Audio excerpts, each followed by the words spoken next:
Financial Argument. Follow us on YouTube.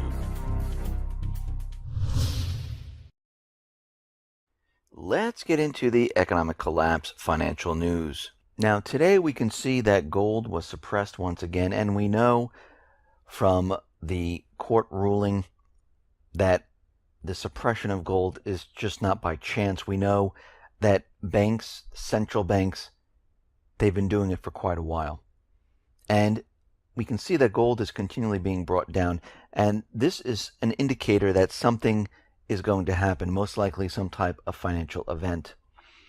And we're starting to hear calls from the central bankers where they want additional rules, they want additional power, they want legislation passed, and they're talking about debt restructuring or getting rid of bad loans.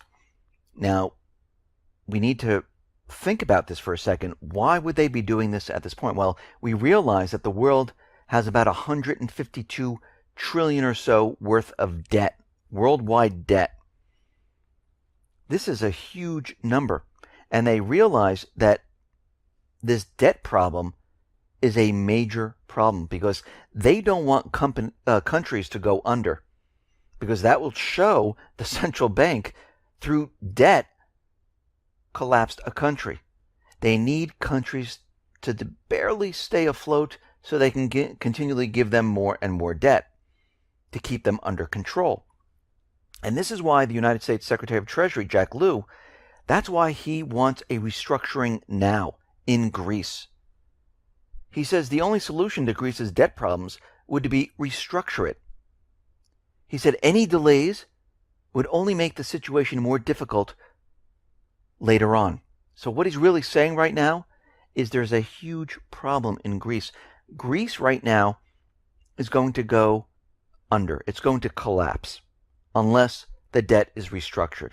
This is why they're pushing for a slight debt restructuring. Not to completely wipe it out, but to allow Greece to survive.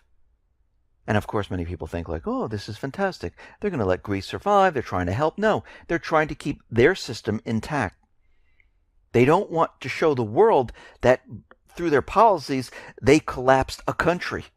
They can't let that happen because the rest of the world, the rest of the countries are going to look at the central bank and say, whoa, wait a minute. What just happened here?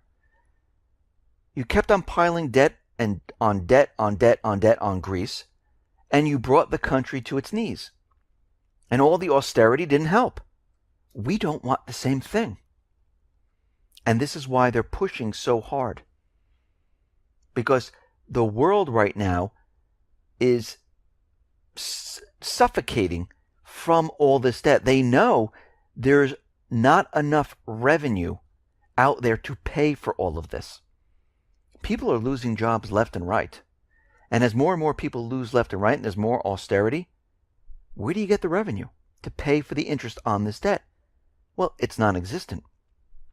And this is the problem they're running into. Actually, the system, the central banker system, is designed to fail. It can never, ever work in this way. And this is why they're having the problem right now. And they know eventually the system will just come down by itself, and they can't let that happen. So they need to keep the illusion alive that everything is fine. Keep people in the dark. That's what they like to do until the very last minute when the whole thing comes down. And even when it comes down, they're going to tell you everything is fine. The things that you need to worry about with government is when they make a really big deal about something, that's not the problem. It's when they're very quiet and they don't let the public know about things that aren't happening, things that we're talking about. They never mention it. Those are the things that you need to really worry about, because everything they're blowing out of proportion is a distraction to distract you away from what's real, from what's important. I mean, right now we see initial jobless claims. They're continually manipulating this. Initial jobless claims are at the lowest level since 1973. And most people say, wow, this is amazing.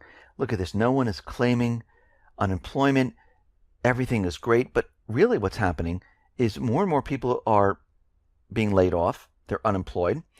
And when you look back in time, you see the initial jobless claims.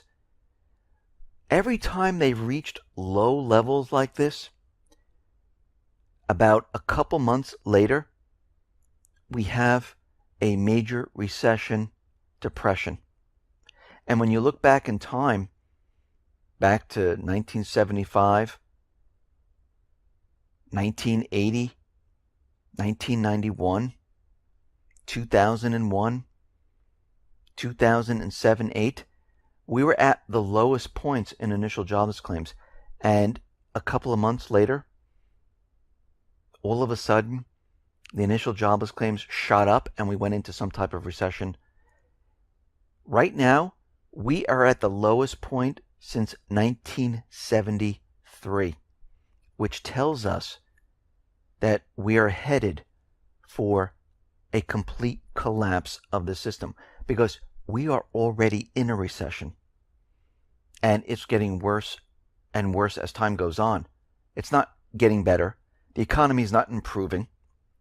But they want us to believe that initial jobless claims, they're continually declining. How can this be when U.S. factory orders are continually declining? Retail is contracting. Corporations are laying off.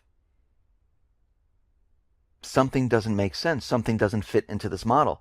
And very interestingly, and you have to remember, back in 2013, the United States, because of budget constraints, of course, they had to let go of that department that looked at layoffs, that collected the layoff data. They just closed that department. But we know they had the money because this year, 2016, they already borrowed about $1.4 trillion. We don't know where that money actually went. Most likely not here in the United States, because we mentioned it before that we don't see any improvements throughout the United States. So we know this went to foreign governments. It went to the war. It went to many other places. But Challenger Gray and Christmas, which is a private firm, they report on what is going on in the United States and how many layoffs there are. And they announced that layoffs have jumped 38% from the August count to 44,324. And what they're saying right now is that layoffs are up. And most of them are coming from the education industry. Job losses have quadrupled to 8,671. The computer industry last month laid off about 4,152 jobs. And we see that the energy sector laid off about 59,719. So when we look at this, we see that the job cuts were around 98,733 people that were laid off. Retailers, they announced they're laying off 7,296 jobs. But they continually tell us that retail is expanding. It doesn't make sense. We see countries right now, they are preparing for this economic crisis. They're preparing for what is happening in the world. And we see the Dutch Central Bank, well, they're going to be moving their gold from Amsterdam to a former military air base. And you have to remember, the Dutch Central Bank, the Netherlands, they repatriated 122 tons of physical gold from the New York Fed. And it looks like right now they're moving it to keep it protected for security measures necessary to guard their gold. And we can see right now that countries, they are asking for their gold back. They're moving it to secret locations to keep it safe, because we can see what is happening around the world. We see an economic crisis. We see war. We see many geopolitical problems around Europe, in the United States, and the situation is deteriorating very, very quickly. And we know these central bankers, they want to take control of countries. I mean, their ultimate goal is a one world government. And we can see the internet was signed off and moved to the UN, which is the first piece of the puzzle. We understand that Obama, central bankers, the IMF, they really wanted the TTIP the TPP. They wanted all of that passed, but we can see that has been going nowhere. So they do have a backup trade plan, which is called CETA, that is coming out of Canada, which is pretty much a duplicate of the TTIP, the TPP. And in an attempt to keep the EU-Canada trade deal CETA on track, the European Commission has drawn up a declaration aimed at reassuring those worried by the implication of the deal. It was a 5-page document which was leaked last night and has been scrutinized by lawyers and trade experts. And we can see that these leaked documents prove that this entire deal is a toxic trade deal, just like the TTIP. And we have to remember why they want this so bad. This is why are they pushing this so hard? Because it allows them to take control of governments through the corporate court system, which through these trade deals will override governments, and it will allow them to tell governments what to do. So when we put this together, the UN has control of the internet, which is control of news that is coming out of other sources than the corporate media, because they already have control of the corporate media. The corporate media is completely controlled by the government central bankers. The internet now is going to be controlled by the UN. They need CETA or the TTIP or the TPP. They need that to control governments. So what they're trying to do is they're trying to create an instance of where they can control everything through all of this. The central banks, they're trying to push the idea of getting control of the economy, more of it. And this is why they want to create new rules. This is why they want legislation. This is why they're pushing so hard to convince everyone that they need more power. And this is why we're going to see the first phase of the collapse, because they need this. Because think about it. If they have control of the economy and more control comes to them, they control pretty much all of the economy, all aspects. Then if you have the trade deal on a level of making decisions and laws, they have that covered. Then if you look at the corporate media, they already have that covered. And if you look at the internet, where there's alternative media and other news sources, they have that controlled. So when you look at this, they actually will have control, and it will be a one world type of government where they're calling the shots. And we see right now that they are pushing very hard and trying to get countries to do what they want. I mean, why is the Department of Justice right now pushing a fine that had to do with mortgage-backed securities from 2008? Why are they pushing this so hard 8 years later? Well, we know that Germany is moving closer to Russia. They wanted to remove the sanctions. Maybe they'll step away from the EU.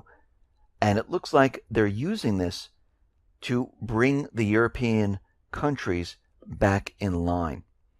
And we can see there's a lot of trial balloons out there in regards to Deutsche Bank, where the German government is holding discreet talks with Deutsche Bank. A new report out there said that German companies are ready to willing to offer capital injections into Deutsche Bank to try to save it. And we see right now the EU, the IMF, well, they're proposing a taxpayer-funded derivative bailout to bail out Deutsche Bank, where the people will pony up a certain amount of money to save Deutsche Bank. So we see many different things happening all at once. We have the IMF, the EU looking for new rules to maybe get rid of bad loans. They're talking about taxing the people to save the bank, because it looks like the bank right now, the bailout will not go, because if they bail out Deutsche Bank, then we know the rest of the banks through the EU are going to say, you know something, we need a bailout too. If they do a bail-in, this is just going to destroy Deutsche Bank at this time, because the whole thing will just come crumbling down.